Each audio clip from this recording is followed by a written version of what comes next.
बिस्मिल्लाहिर्रहमानिर्रहीम, अस्सलाम वालेकुम। आज कल दो लतीफ़े बहुत ज़्यादा चल रहे हैं इसी कोविड-19 के हवाले से। एक लतीफ़ा तो आपने यकीन, और ये दोनों यकीनन आपने सुन रखे होंगे। मुझे चूँकि फ़ोन करके कोई एक दो लोगों ने इसके हवाले से बात की, तो मैंने कहा चले मैं इस पर भी आपसे बात करता हूँ। एक लतीफ़ा ये चल रहा है कि अगर ये कोविड-19 ज़्यादा अरसा रहा तो ज़्यादातर माएँ मिलकर इसकी वैक्सीन ज़रूर तैयार कर लेंगी, चूँकि जितना इस वक्त वो भुगत रही हैं बच्चों को, तो वो तो लतीफ़े के तौर पर ये सामने आया। एक और लतीफ़ा मुझे शायद कल ही कहीं से आया और किसी ने कहा कि इसके ऊपर बात करो। उसमें यह था कि वो जो ख़ातीन अक्सर घर में ये कहा करती थी कि आप मुझे वक्त नहीं देते हैं, तो आजकल उनसे फ़ोन करके पूछ के देखें कि आजकल उनका क्या हाल है और क्या चल रहा है।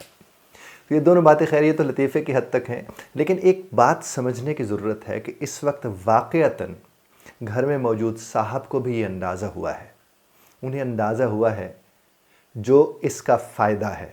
उन्हें अंदाज़ा हुआ है कि बच्चों की देखभाल करना एक बहुत बड़ा काम है। सिर्फ फ़ीस भर देना सब कुछ नहीं होता। बच्चों को जब ज़ाहिर वालिद ख़ास तौर पर, इसलिए मैं मर्द हज़रात के हवाले से बात कर रहा हूँ, कि जब मर्द घर में बैठकर उन बच्चों को अब देखने जा रहा है तो उसे अंदाज़ा होता है कि बच्चे कितना तंग करते हैं, कितना ज़िद करते हैं। ये दो नेगेटिव वर्ड्स हैं, तंग करते हैं और ज़िद करते हैं। पॉजिटिव वर्ड इसमें यह है कि बच्चे कितने इंटरैक्टिव होते हैं, कितना उनके अंदर एनर्जी होती है। अब अगर आप इस वक्त उनकी एनर्जी से एनर्जी ले लें तो बुनियादी तौर पर यह आपको एनर्जाइज करने के दिन है। जहाँ पोल्यूशन नहीं है, बाहर नहीं है तो अंदर भी पोल्यूशन नहीं आ रही है। इस वक्त आप लोगों को सिवाय रोज़ी रोटी के देखा जाए तो और तो कोई स्ट्रेस नहीं है। इस वक्त वो जो बच्चे आपके इर्द गिर्द मौजूद हैं, आप उनकी एनर्जी, चूँकि उन्हें नहीं परवाह किसी चीज़ की, वो आपके सामने दौड़े लगाते फिर रहे होंगे, वो कभी खिलौने फेंक रहे हैं, कहीं कुछ कर रहे हैं, कहीं कुछ कर रहे हैं, चीखो पुकार है, शोर है, और उस शोर को आपकी बेगम साहिबा भुगतती रही हैं, देखती रही हैं।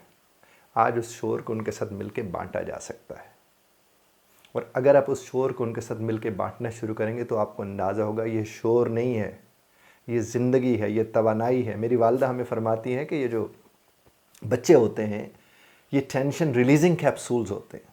आप इनको ज़रा कुछ मत करें, एक वालिद को अगर मैं ये कहूँ कुछ ना करे, दो चार बच्चे उसके अगर कहीं खेल रहे हैं, सिर्फ साइड पे खड़ा होकर साइलेंट ऑब्जर्वर के तौर पर उनको देखने की कोशिश करें। अरे इतनी खूबसूरत बातें वो करते हैं, ऐसी मज़े मज़े की वो बातें करके, एक्शन कर कर के वो अपने काम कर रहे होते हैं, क्योंकि उन्होंने अपनी एक दुनिया बसाई हुई होती है वहाँ पर, और उस दुनिया को बसाने में वो लगे हुए होते हैं। तो आपकी दुनिया भी तो वही है ना। तो आप अगर उस बसी हुई दुनिया को, जो बसा रहे एक और दुनिया को, उसको अगर खड़े होकर आप देखेंगे तो आपको टेंशन नहीं होगी, आपको स्ट्रेस नहीं होगा, आपको परेशानी नहीं होगी। एक और चीज़ जो देखने को मिल रही है इन दिनों, कि घर के जो साहब हैं वो ये बेगम साहिबा ये बाकी लोगों से कहते हैं कि आजकल ख़बरें मत देखो, परेशान हो जाओगे। और अगर ख़ातून कहे तो फिर मिलकर ड्रामा देख लेते हैं। कहते हैं अब मैं ड्रामे देखने के लिए बैठूं तुम्हारे साथ। मत करें ऐसा।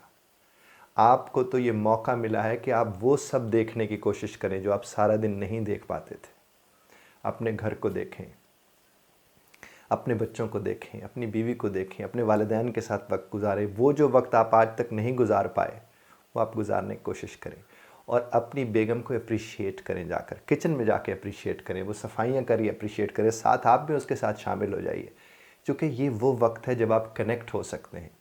और जहाँ तक जो दूसरे लतीफ़े का ताल्लुक़ था, कि आज कल वो बेगम साहिबा से पूछ के देखिए, जो भी बेगमात हैं, कि वो जो कहती थी कि आप हमें वक्त नहीं देते हो, आज तो वक्त मिल रहा है तो अब क्या सूरत हाल है। तो वहाँ था वो अज़राह तफन्नुन, लेकिन इस वक्त बुनियादी तौर पर ये वाक़अतन वक्त मिला है हस्बैंड को ये देखने का कि बेगम, जिसको वो समझते हैं कि सारा दिन तुम तो कुछ नहीं करती हो घर में, कितना कुछ एक औरत करती है।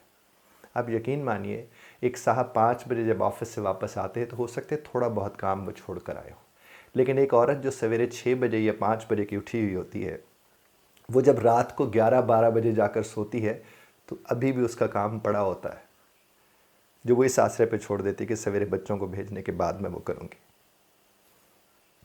वक्त है कनेक्ट होने का। और मैं आपको बताऊं, हमारी ज़िंदगी में जितने भी लतीफ़े होते हैं, इन लतीफ़ों के अंदर कहीं ना कहीं कोई तलख़ी छुपी हुई होती है। दोनों लतीफ़ों में देखें तो एक में बात क्या है, बच्चों के साथ कनेक्ट होने की बात, और दूसरे में बात क्या है, हस्बैंड और वाइफ के रिलेशनशिप पे कनेक्टिविटी की बात, कि दोनों देख सके। हस्बैंड को तो मौका ही नहीं मिलता ना, ज़ाहिर वो सवेरे निकला, वो रात को आया, उसे क्या पता कि किन क़यामतों में से गुजरी है उसकी बीवी उस सारा दिन में। आज वो सब देख सकता है, साथ मिलके मौका है आपके लिए, और इस मौके से फ़ायदा उठाइए। और आप उठा सकते हैं। कैसे उठा सकते हैं? बच्चों की शरारतों का हिस्सा बन के।